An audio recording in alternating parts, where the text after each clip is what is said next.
All right, good evening, everyone. I hope that I am live and that you can hear me. For those of you joining us tonight for the Office of Student Transitions Caffeine Chat, my name is Lindsay Bart. I am the Director of Student Transitions here at Tcnj, and I'm so glad that you are going to be able to either join us live or watch this recording a bit later. For that. So welcome. I know this is geared primarily towards our new families who have students that are starting in the spring 2021 semester, but there may be some of our families and our parents and students from last semester, so fall 2020, that might be joining us tonight as well. So kudos, welcome to everybody. So glad that you're here. We have a lot of information to cover tonight and all sorts of good things there. So quick little bit about me, since I'm new for all of our new families. So the Office of I've been with Tcnj now. Actually, I'll go back. I've been with Tcnj now for, it will be 10 years this year in November, which blew my mind when I told somebody that the other day. And I started in admissions. I worked the first 4 to 5 years in the Office of Admissions as a senior admissions counselor. I recruited out of state, primarily in Pennsylvania and Delaware, read applications. They found out I had an event planning background. They said, hey, you want to start, planning orientation and taking that over? And then just kind of morphed from there. And then back in late 2015, the college decided, hey, we want somebody who, in an area and kind of an office that sole focus of that role and that position in that area would be to support our new students in the transition period, right? So for most of our students, that's over the summer, but for 100 to 125 of our amazing Lions, it happens to be now in January before they start here brand new in the spring semester. And I wasn't totally awful at my job, and they said, okay, we'd like you to do it. And then I have been in this role running this office since January of 2016. So we're, what is that, 5 or 6 years now? I guess starting year 5, which is wild, but I absolutely love what I do. I hate change in my personal life. I don't do change well. So the fact that I can work in a role that allows me to help other people navigate such a big change is really rewarding, and I love that. So just a quick little bit about me. I also, as a fun fact, for those of you who don't know, I am also a Tcnj student. So I'm in the graduate program for the Master's of Business Administration in the School of Business. I'm wrapping up year 2. So for all of my students that are transferring here, and you think, wow, I've got tons of time, right? 2 years, 2.5, 3 years. Wow, it goes so fast. I blinked and I feel like I'm applying for graduation in a couple of weeks. So, but all that to say, I've seen the college from so many different lenses and so many different roles, and it's just a great place to be. And I'm so glad that you feel the same way and that you've chosen to join us. So here comes, also caffeine chats. Hopefully you grabbed some coffee or some tea. I should do some housekeeping rules before we get started. I am breaking protocol. I always have a cup of decaf tea with me, but tonight, because it's just me presenting, I don't know, we're getting a little bit of a headache. Maybe that means I should have had some, but I'm not having any. I have water, but I brought a mug because I always bring a mug. This one is brand new to my arsenal, and my sister got it for me. So I'm one of 3 girls, 3 daughters for my parents, and I'm the oldest. So that's me. And then my middle sister, Stephanie, she's the one who got the mug for us, and then she got one for my youngest sister too, Jackie. So she kind of put us all on the back of a mug. It was a really cool place, and I had a little sister's quote on it. So nothing in there tonight, going with water, but I'll bring it back for our chat next week. Some other housekeeping items if you're tuning in for the first time. So you have to be logged into YouTube if you want to post comments in real time in the chat function. So you'll have to set that up if you're interested in doing that. Don't worry, at the end of it, I'll give my email address. No issues. I'll put that into the comments so that if you do have specific questions, or if you had problems logging on, or you just feel like asking them on the side, you'll be able to email me. And this is going to be the first time, I think, since I started these last summer, that I am doing a presentation. So I'm not going to really be able to monitor the chat comments anyway in the way that I normally would. So I will see them when I come back, but it's going to be like a weird thing. So I'm going to go through my presentation because I have some slides, some talking points to make sure I don't forget to tell you anything. And then I'll circle back and I'll see if anybody submitted questions, and then we'll kind of wrap up some loose ends there. So that's all the housekeeping items we have. I would have loved to have done this webinar or this kind of caffeine chat prior to the one I hosted last week for my new students and my new families.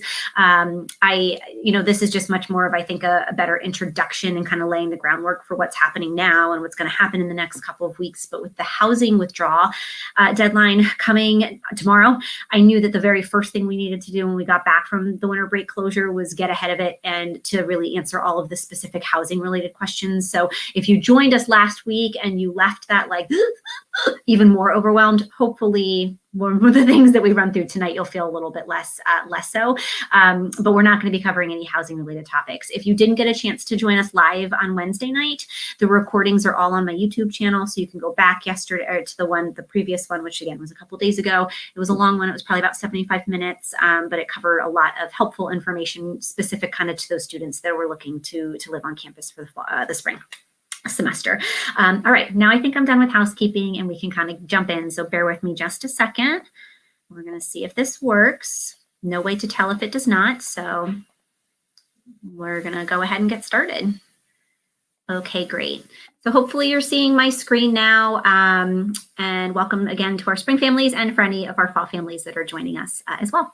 So first off, and I know that I said this last week, just an enormous congratulations again to your student. We're just so glad that they are joining our community here at Tcnj. I have been using this GIF from Seinfeld in every admissions or accepted students presentation I have done over the last 5 years or however many years now. It's just one of my absolute favorites. And it's genuinely how I feel. I just really love each semester the new students that are going to come in and join that community and our community. So again, just an overarching congratulations to your student for such a big accomplishment.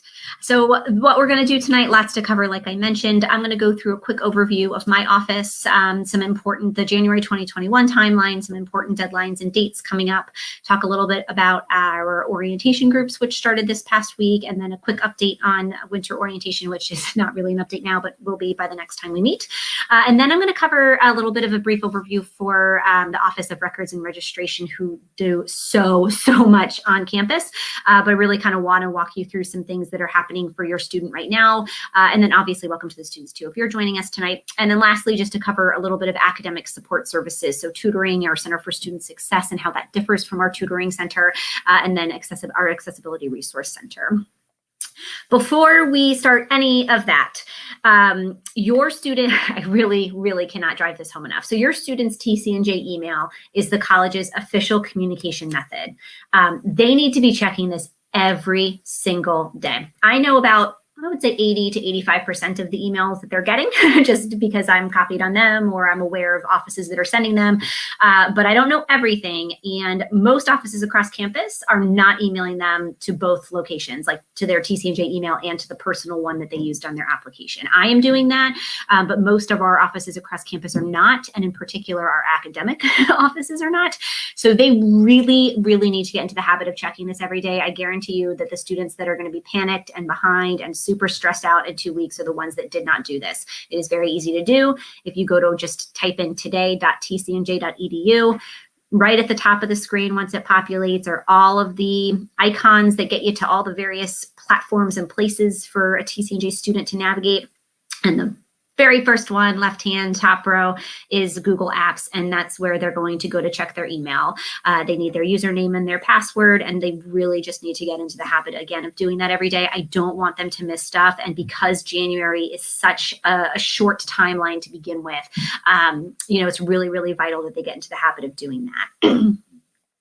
Okay, so I briefly mentioned this a little bit in my intro, but the Office of Student Transitions is kind of like the middleman in a relay. So you've been talking to admissions, they helped you kind of become a prospective student, you turned into an applicant, and then you decided, you're accepted, and then you decided that this is where you want to go to continue your education.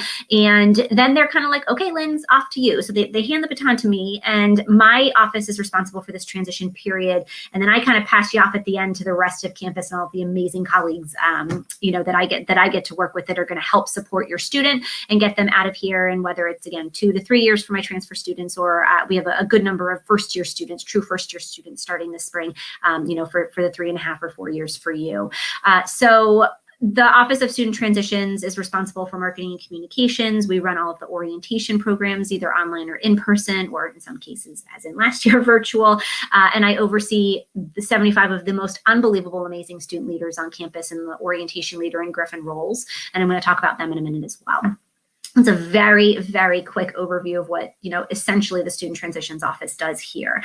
I threw up there that the link to the Spring 2021 tab on my website. If you have not seen this already, this is just a really great place that kind of condenses all the information I'm covering and top line information from other offices across campus in one spot.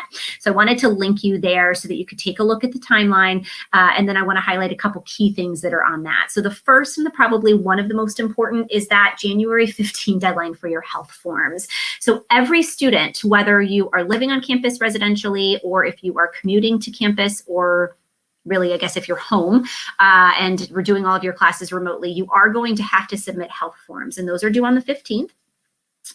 One of the icons at the top of that page I just showed you for today.tcnj.edu is for something called OWL. You're going to learn very quickly. We love acronyms here at TCNJ, but it's Online Wellness Link. OWL, and that's where you're going to upload your health forms. And that needs to get done within the next week or, by the 15th, so next Friday, this Friday coming up. And then some important, all of the links to find those health forms are on that Spring 2021 website, just to kind of make it more convenient for you.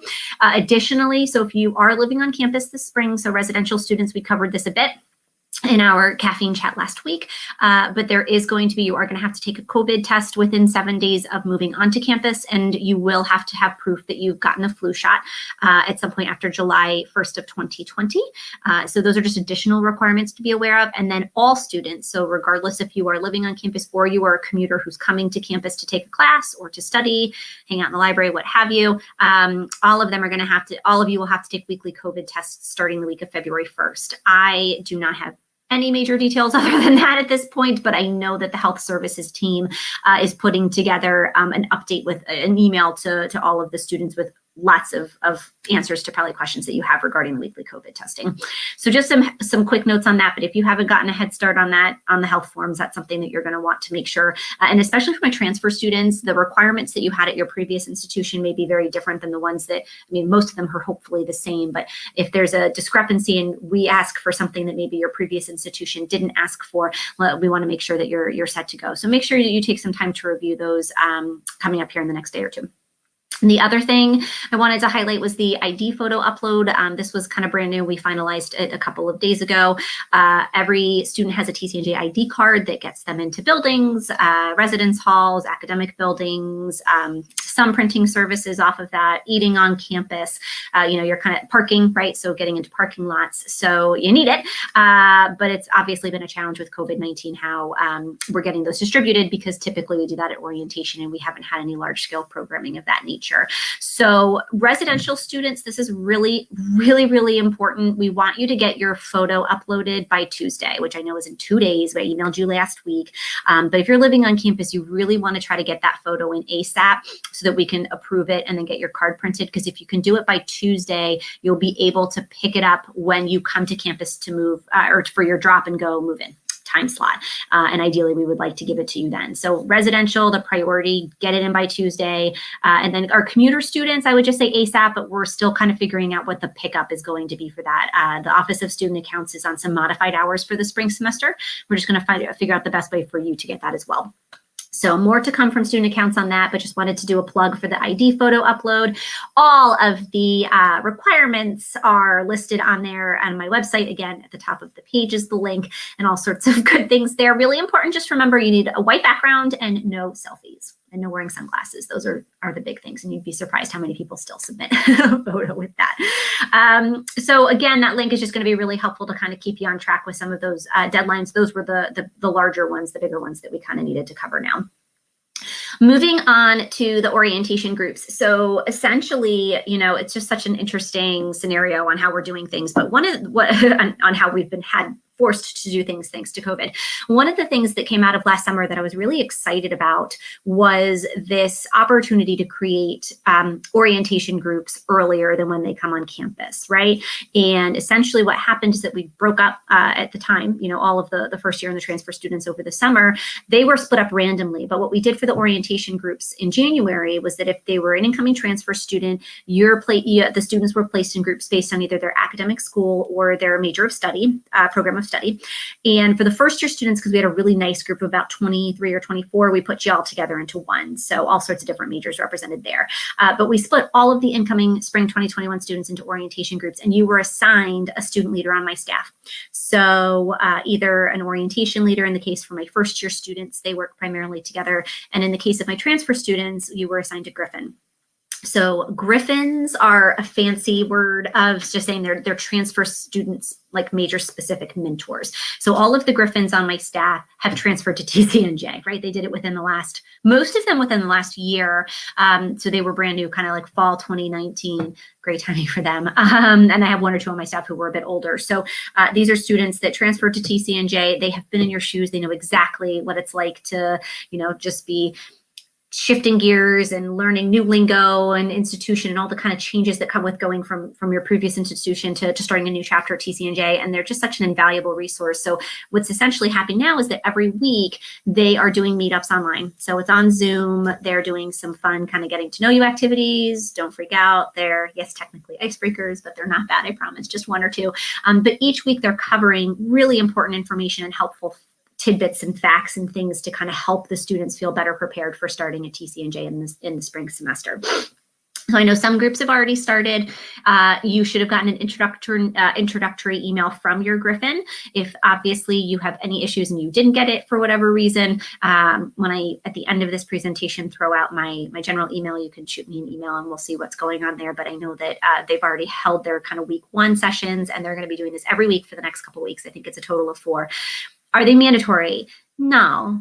Do you want to make every effort to go? Yes, right? You're just, it's just going to put you in such a better position. It's not going to be detrimental to you, but you're going to feel much stronger about getting a good start at Tcnj. And this of all times, like the semester of all times, when everything is just so up in the air and so much out of our control, things that you can control, I think, are things you should capitalize on, and attending these if you can. Again, we obviously understand that you work and things of that nature, you have commitments, but really making an effort to go to these, you're going to feel more connected to the college, you're going to know more, and it's going to seem less overwhelming. So I'm really encouraging you to do it.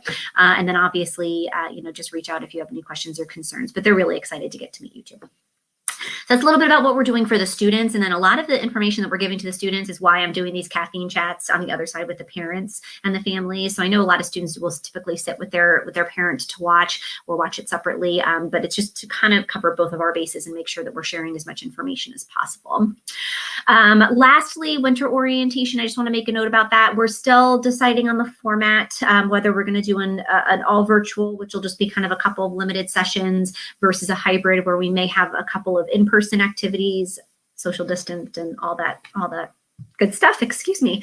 And I will be deciding which way we're going there at the end of the week. So on the 15th, I did that intentionally. Hopefully I don't shoot myself in the foot too much, but so much is changing with the virus and the numbers are not great. And I really didn't want to go down one rabbit hole only to figure out that I had to shift gears. So we've got a really nice plan for both those scenarios in place.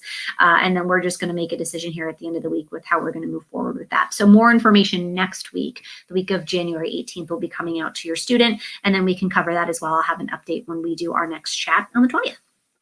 So those are kind of hope I got everything for the big pieces that I kind of cover. So I'm going to actually escape for a second and circle back and just make sure that everybody can still hear me. Okay, I'm still recording. Okay, beautiful. All right, so moving on. Did that start over again? Okay, bummer. All right, moving on to the Office of Records and Registration. So, oh my gosh, what does this office not do? I mean, that's really the question I ask myself.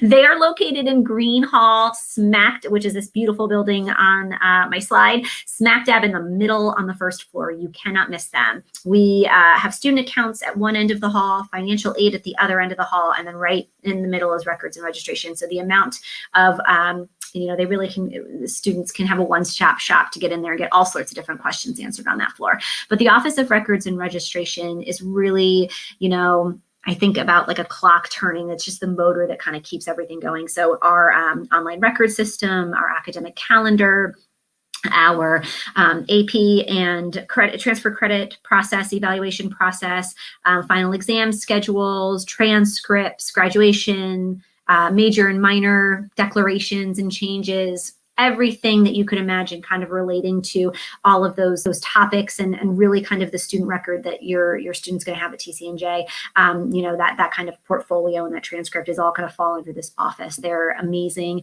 and they are really applicable for this cohort in a bunch of different ways. So some key things I wanted to talk about with this office. The first is more geared towards, our transfer students that are on the call tonight and our families. So your credit evaluations were performed by this office. That link that I sent you for the evaluator contact info, we have 3 of the most hardworking women on campus who work as academic evaluators. And so every transcript that is, comes in from a transfer student who's coming in is evaluated, and we split up the group based on major. So that link will take you and then, to a page. And then when you find your major, you'll know who your academic evaluator was that reviewed that that reviewed your transcript and said which credits are coming over and whatnot. They are the only 3 there, and they do a whole bunch of other things, for the students as they move and progress in their time here at the college. But just a friendly reminder, there's 3 of them for 7,000, however many students we have on campus. I know that they are completely caught up to date with anybody who had transcripts coming in from the spring semester, which is huge. And they're continuing to evaluate for the new students that are coming in if you happen to be watching this presentation at a later date. So these would have been the individuals that assessed your transcript. Quick note about how TCNJ does courses, which is a bit different from previous institutions. And I think it's just helpful knowledge to have.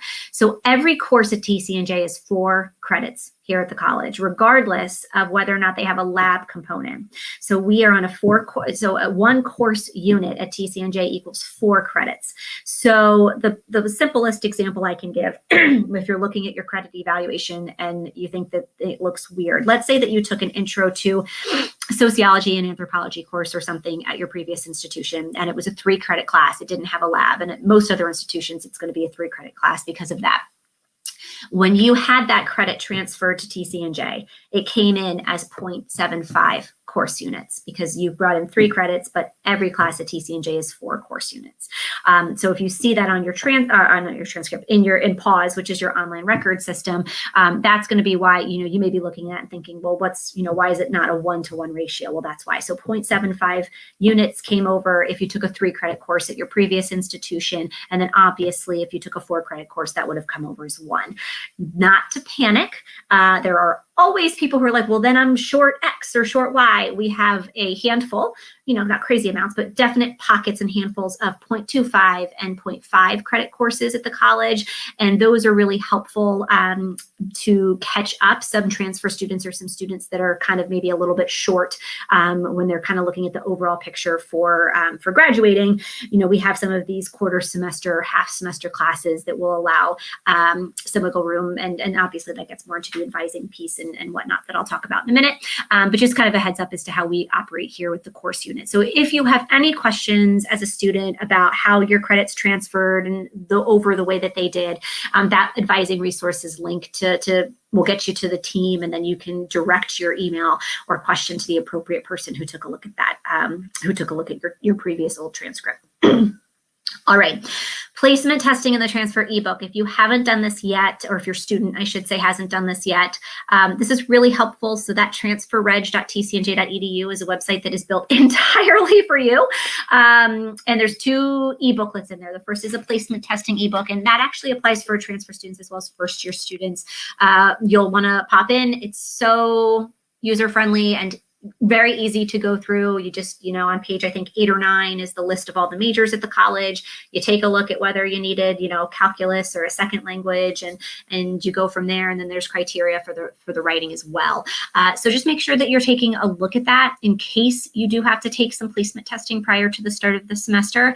The second booklet is the Transfer Ebook. And even though it says transfer, if you are a first-year student on the call, or family on the call, I would advise you to go through that as well, because there's other information included in that that will be applicable and helpful for you as you get started here in the spring semester. So the Transfer Ebook is going to kind of walk you through how to start putting courses in your shopping cart. I'm going to talk about course registration in a second, and just some other really helpful kind of guides of walking you through all of the things that are kind of happening right now in many different ways across campus in terms of your transition to the college and getting you into the courses that you need to start the spring semester. I will share with you that the first semester for students that are transferring to TCNJ is always the most difficult, because everybody else at the college signed up and registered for their classes 2 to 3 months before this moment, right? So our registration period for the spring was the first 2 weeks in November. So that means that there might be classes full that you may want to take, whether it's an actual class that's full or whether it's a section of a class that you'd rather like that's full.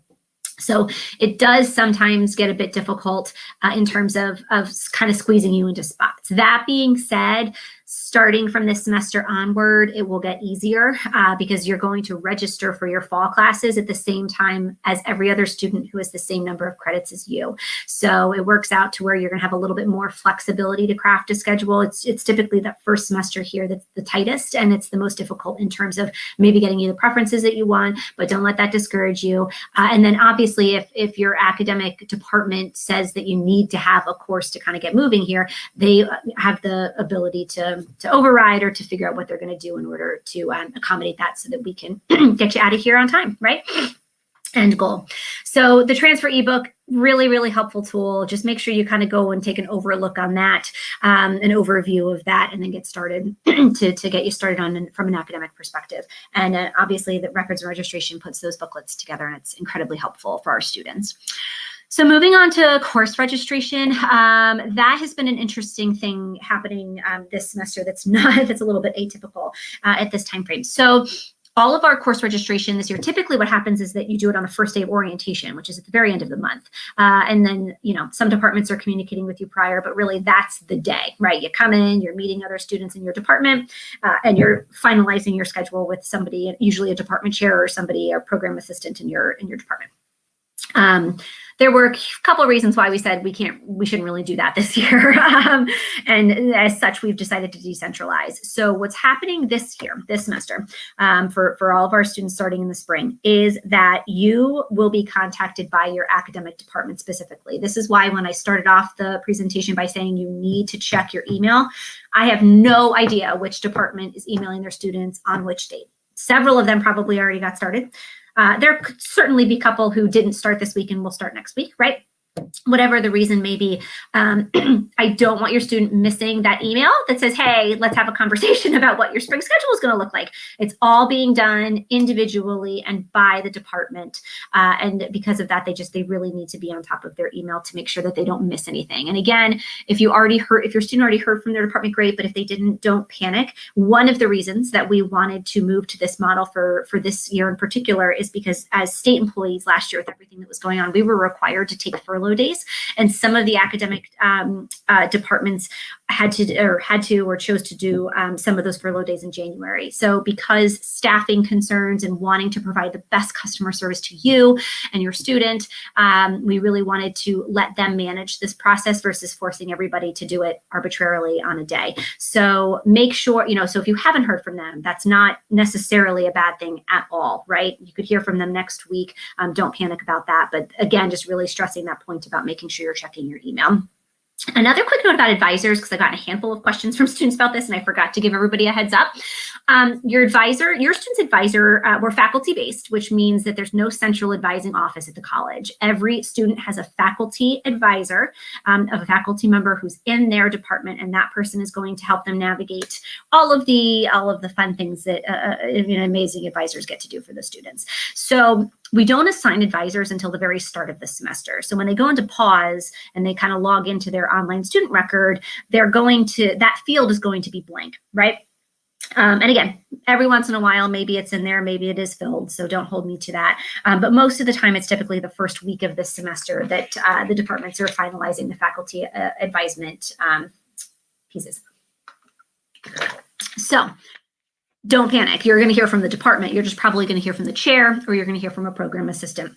But you will be assigned an advisor typically that first week, and then that person will help you navigate the rest of your journey on your way to earning that TCNJ degree. I'm sure there's probably plenty of more course registration related things that I am missing, but hopefully that just provided a really quick overview and really just links to be able to make sure that you're reading the appropriate information and checking your email. Another thing that the Office of Records and Registration oversees is the academic calendar. That's a really helpful link to maybe bookmark just to kind of get a handle on important dates. In particular, there's certain kind of thresholds for withdrawing from a course and a certain percentage of the refund based on what date. That's an important thing to keep in mind. What else is on the academic calendar? Your mid-year progress reports, your exam periods. We're not having a spring break this year, but like that recharge week, I think I mentioned in the first chat on Wednesday. So everything that kind of goes into the schedule for the college from an academic perspective is on that calendar, and it's just really helpful to have handy in case you have questions about that. And speaking more specifically about the mid-year progress reports, just to really having that information, that's just a really nice time to touch base with your student, right? So essentially what happens halfway through the semester is that each professor, it's a stoplight system. So they put in either a green, your student's good to go, doing well, no concerns. Yellow, they're doing okay, but we have some concerns. Might be a good idea to kind of touch base with me, as in the professor, to touch base on that. Or red, which is, we got a big problem here. You got to come in to see me. Let's chat. But it's just a really kind of nice opportunity to kind of gauge where your student is in the class, or it is, at a midpoint way through the class. So the mid-year progress reports are done through PAWS. I keep referencing PAWS. It's our online student record system. It is also one of those icons at the top of TCNJ Today. And your student, will start to, it's not the easiest and the most user-friendly system to navigate, I'll say that, but the more they're in there and the more they're using it, the more they get accustomed to it. And my staff in the orientation group meetups this week, actually one of the first things I asked them to do was to do a demo of PAWS so that we can start getting your student more comfortable with navigating that. So the mid-year progress reports, all sorts of things are included in there. FERPA laws still apply. So for most of my families that have transfer students, you're kind of well-versed in FERPA already, and probably some of my first-year families as well. But obviously, Federal Education Rights and Privacy Act, your student gets to elect what they show you and what they don't. I think the fun statistic, and I wish, I usually do this presentation with Frank Cooper, who's the executive director, but I don't want to bug him tonight. I think the fun fact is that 97%, maybe even 100% of our students will give permission for their parents to access to pay the bill. But then I think it's like less than 3% will give them access to see their grades. So if you haven't had that conversation with your student yet, obviously now would barely be a good time to chat with them about that. And what they're showing you and what they're not showing you, and kind of having those conversations, because obviously we're bound to, the student chooses to share with you. We have to honor that. So just a little bit about FERPA there, and I can get into some more detailed questions about that potentially at the next chat. So that's a little bit of records and registration. Again, I'm just going to circle back and see if anybody submitted any questions. Nope, nobody ahead of time. Very good. So now we're going to move on next to, let's see here if I can circle back. Great. Oh no, that didn't go all the way through. Okay, the third thing that I'm talking about today is our academic support services. So, oh goodness. All right. Just a couple things to talk about that. The tutors, so many opportunities to support your student in many different ways. The first is obviously our tutoring center. So this is content-specific tutoring. So you are in Chemistry 201, or you are in Math 140B or 141, I guess, Calculus B, and you're struggling with that specific course content. That's where the tutoring center comes in handy. So we have amazing tutors across campus, student tutors that are helping. All the tutoring for spring 2021 will be virtual this semester. So that's just kind of a talking point there. 3 formats for tutoring traditionally. So we have an online tutoring model or approach, and that would be kind of outside tutoring help. We have group tutoring. So let's say, 3 or 4 students that happen to be in Calc B are struggling, so they're getting together and being led by a tutor to help navigate that content, or individual one-on-one tutoring. And that link to the tutoring center is going to go into a heck of a lot more detail, but just kind of know that there's different formats. And, the only silly thing here is not asking for help. I think one of the biggest adjustments that I hear over and over again for specifically our first year students naturally, because they're moving from high school to college, but I think that our transfer students, previous institution at Tcnj, the most common thing that I get, feedback that I get, is that the rigor was significantly harder here at Tcnj. And I think many of them, because they feel that, well, I am already a college student, I've done coursework at another institution, I shouldn't need help, I'm not comfortable asking for help, whatever the case may be, they don't ask, and then they get behind. No shame in asking. Only silly thing you're going to do is not ask if you could help. I wish somebody beat me over the head with that when I was a first year student. I probably would have ended up doing a lot better than I did. But really, just such lovely people who work in that space, and just some amazing students that tutor and really are relatable and can kind of explain the content very differently than sometimes the faculty members can. So that's information about the tutoring center. Literally, right, all 3 of these offices are in the same space, first floor, Roscoe West. The second one is the Center for Student Success. So the way that you want to think about Center for Student Success is all of the topics and support services that are not content specific. So they have an unbelievable workshop series that, will be virtual this semester, but typically is in person. I believe it's every 2 weeks or once a month. I think they do about actually 6 a semester, that are focused on topics like time management and taking notes, which I know sounds silly, but like sometimes you got to tweak how you take your notes. I know I just did for my grad classes. I said time management, right? Preparing for finals, right? Tips for those types of things. Career, I think some career pieces as well. So, and I probably should have looked up everything. Oh yeah, 7 tips for, oh gosh, I'm going to botch this. Okay, anyway, all that to say, all those topics that are going to support your student being successful in the classroom that don't have to deal with the content, right? So your note-taking, your time management, all of those pieces are going to fall into this workshop series, and it's completely free for students, and they will run them. I don't even know if you have to sign up. I think you can just kind of show up, and it's amazing. They also do have peer advising coaches. So if you want like individual coaching, whether it's with a staff member in their office or a peer or a fellow student, they do have a really nice opportunity for them to get some additional support services in that way. I am sure that I am completely botching everything that they do. They're unbelievable over there. And really just, I think the big takeaway there is all of those. It's just non-academic tutoring, but all of those pieces that are going to help support your student. So check them out for sure. And just remember that and keep that in your back pocket to kind of touch base with your student if you think that they might be struggling a bit in their first semester, or really at any time. And then last but certainly not least, our Accessibility Resource Center. So if your student needs academic or housing accommodations, that is going to be the very first place to start. And they have their email and all sorts of instructions on how to start that conversation with some of their support specialists over there. But just wanted to be aware that that's kind of, again, we're big on acronyms, ARC, for any accommodations that you might have in that space. Okay, this is normally, I love this little GIF guy because I feel like I talk a mile a minute and it's just so much information and can be so overwhelming. And this guy just sums it up perfectly. His little gills are panting. But I typically like to stop and ask how everybody is doing. And I will just kind of go through the rest of my slides, but then I'll circle back and see if you have any questions. Just wanted to preview what's coming up next. So our next chat's going to be next Wednesday, the 20th. Again, it's going to be geared mostly and specifically towards our spring 2021 families, but our fall 2020 families are also welcome to join us just to get a refresh. I'm going to cover some information from the Office of Student Accounts, a general overview of the billing calendar, where to find that, payment options, etc. Cover a little bit of our career and leadership development office. So it's funny. That's a huge reason that students are choosing Tcnj, and very likely a reason that many of that your student chose Tcnj. We have awesome placements into graduate schools and medical schools and actual physical jobs. The Tcnj student comes out really prepared for that on a real life, in person, on the job experience, just based on all the opportunities that they can take advantage of as a student here.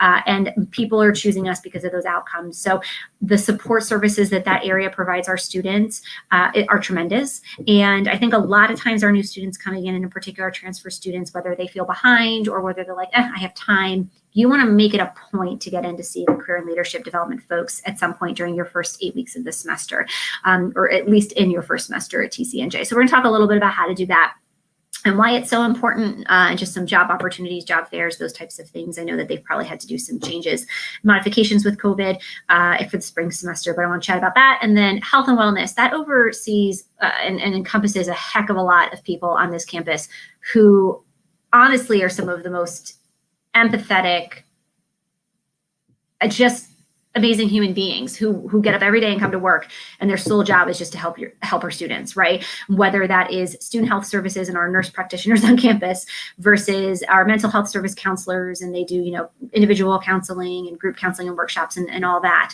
The Dean of Student Suite, which so many things fall under there, but especially our care specialists, our case specialists who work with the care reports.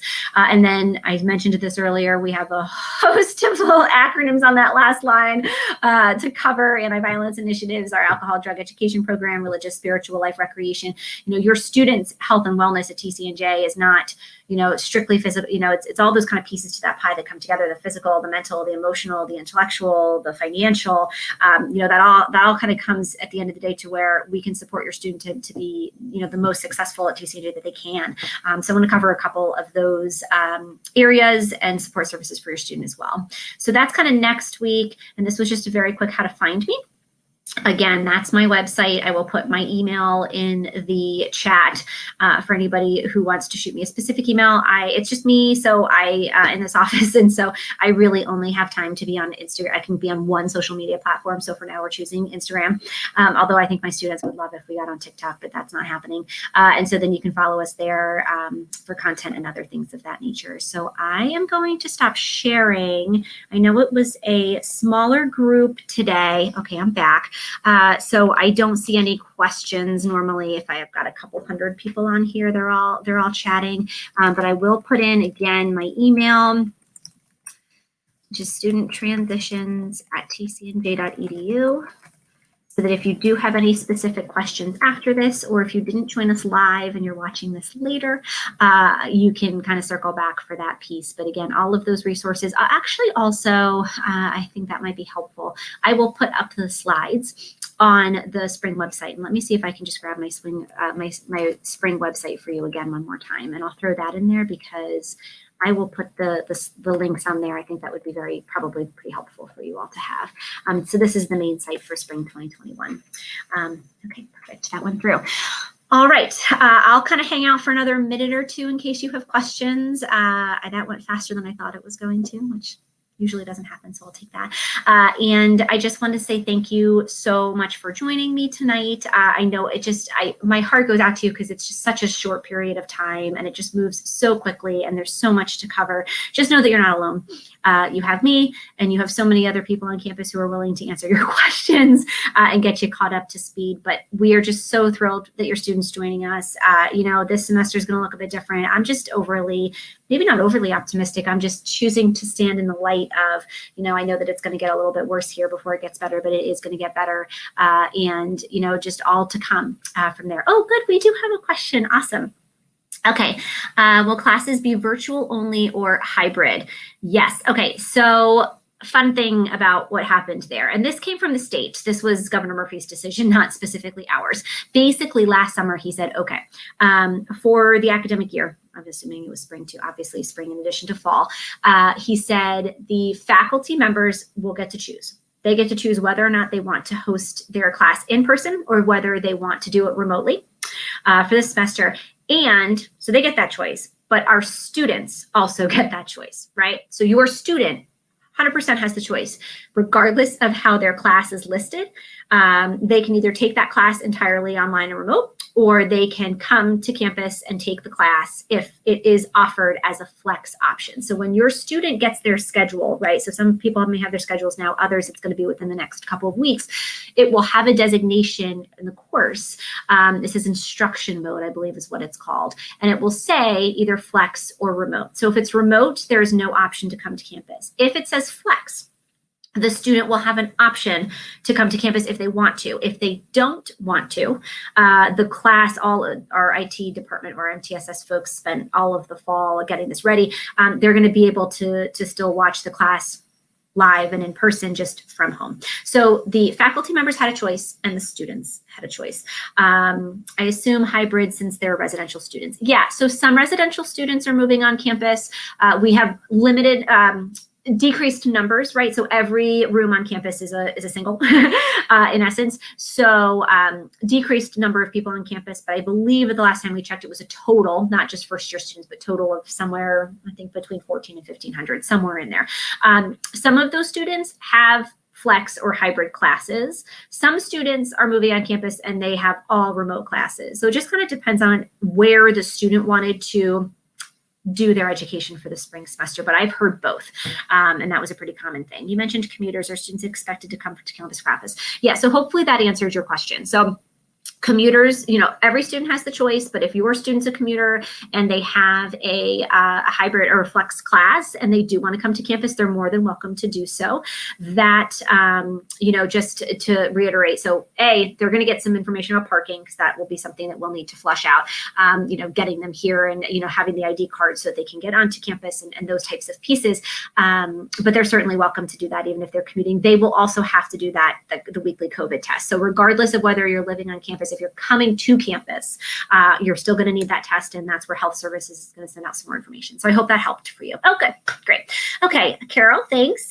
For students who have decided to live at home but have in-person labs, others picking up their student ID, do they need anything else before coming to lab in February? So student accounts will not let somebody else pick up their ID because they have to show a government-issued ID when they pick it up. So your student will have to come to campus for that. Actually, now that I'm saying that out loud, we ended up, I don't know, because we did end up having to mail the IDs out to students last semester, but that was not preferred in any way, shape, or form. So I would say hold on to that in terms of how they're picking it up, because if the student accounts office hasn't decided whether they're mailing them out or whether they're going to do a pickup process. And again, it's just so interesting. Like, I'm over here on my island, but I don't know what the modified hours and the staffing concerns are in other areas of campus, and I don't want to misspeak. So they would need the lab. They will need the ID to get into the lab, 100%. But how they're going to get that, I would say to sit tight, and they'll probably get something from student accounts within the next 2 weeks of that. They should still upload a photo. Definitely 100%, because we'll want to make sure that we have that approved so that we can print them, and then distributing them becomes another question. So I hope that answered your question with regards to the ID cards and coming on campus for that. So, all right, what else? So much. I know. All right, well, here's what I'll do. I will stick around for another minute or two. I'll end the broadcast, but typically it gives me about 3 to 4 minutes to answer any other questions if you want to post them then. But otherwise, like I said, that email is going to be your best bet if you have questions. And then in a week and a half, so on the 20th, we'll do another session here that's going to cover some of those other topics that I mentioned, just about, health and wellness services, student accounts. I don't really get into financial aid all that much, but if you had questions about financial aid, I would just email them directly, but I will cover a little bit of the student accounts info and then the career and leadership development things. Okay. Hi, Diane. Oh, that name sounds familiar. I feel like you're one of my fall parents. Can the student take a flex class remote 1 week and in person the next? Great question. That actually came up after the chat last week, and I was talking to one of my colleagues, and I was like, what happens if they flip-flop? Like, can they go week to week and make a choice? Or, because the virus is, ever evolving, what's going to happen if in March or April, things are looking like way better? I mean, a girl can dream, right? I don't know the answer to that question. It's a great question. I would just encourage, I think a lot of because there's so many balls in the air, because the faculty member chooses and because the student chooses, are they allowed are they committing at the start and that's it? Are they allowed to be flexible halfway through the semester or certain weeks or whatnot? I think a lot of this is probably going to fall on just the relationship and how the faculty member is managing the students in the class for that particular semester. I would imagine, so I don't even know if that's I guess that's a nice way of saying, a good way of saying it, I should say. So I think a lot of it's just going to come to just really, I would encourage your student to be proactive and talking to their faculty member and just like managing expectations and kind of just keeping clear lines of communication. I think that's going to be the best bet. I do know that the students will be receiving a survey. I believe they said early next week about what preference they have to, I think, give some input to the faculty members on getting a general idea of maybe how many of their students will be in person if their class is hybrid. I think that there's some information there, but it's a little mismatchy for now, I guess. And I think that also brings up a really good point. Is there, okay, before I jump into that, is there that level of flexibility as long as they do the COVID test? Yeah, so I would sit tight. I think we're going to hear some more information from academic affairs on that next week, hopefully in that email with the survey. But if not, I would just encourage your student to be proactive with the faculty member. And going back to that point, everything in the virtual space is very different, and I was no exception. So I was struggling a bit last semester. I had to take economics, which for me was like taking a foreign language that I don't even know how to say hello in. I was economics and accounting, and I'm a math person, so accounting was fine. But econ really, I look like this a lot in class. And at one point, it was probably about two-thirds of the way through the semester, right? And I wasn't failing, but I hit a snag, and my partner Matt was just like, why don't you go to office hours, Lindsay? And it was like a light bulb went off. I was like, oh my gosh, I should go to office hours. And you don't think to go because it's not as easy as popping into, running over to the business building on a lunch break or popping over to say hello and getting that one-on-one. All of the faculty members have to have office hours, right? And I was kicking myself because I went. She was a lovely professor, but it helped me out so much wrapping up the end of that semester. In the last 4 to 5 weeks, I was able to pull my grade up because it just was really nice reset. And I didn't think about that. And if that's, not saying everybody's, dumb like me, but, I could see a scenario where these new students, whether they're first year, they're transfer students, are just hesitating to reach out, or they're just like, oh, who's going to be there? I don't know. The faculty members have been handling it so awesome. So I really would just encourage, they're still at their core. They chose to be at Tcnj because they love teaching undergrads and they love what they do. And everybody thinks it stinks that we have to do this virtually. There's no doubt about that. But I have found, and this semester, it really kind of re-energized me. I ended up going to office hours for all of my classes and all my professors since then. It really just re-energized me, and they loved it because they got a chance to interact with people. They miss that. They miss that just as much as your student misses normal. Our faculty and our staff miss normal. So it was just such a nice reminder, and I feel like I've been telling everybody I can that as just a little note.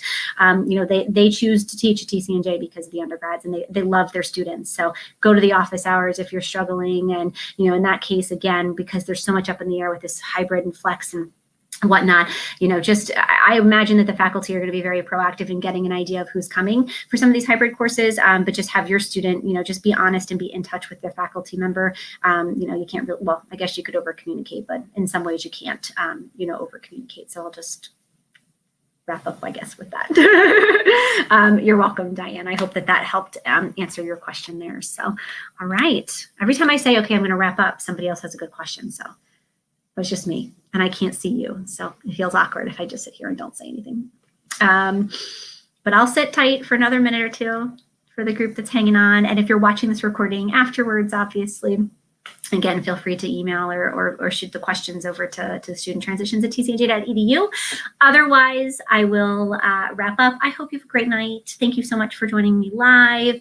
Thank you for watching after the fact. We'll see you on the 20th. I'll send out another reminder email. And if you have questions in the meantime, let me know. But otherwise, we're going to get through it. A couple weeks, February 1. Guns blazing, we're going to get this semester started, and It's going to be a really, really good one. So I'm here for your student, here for you. Thank you so much for joining me tonight, and I will see you soon. Okay, take care.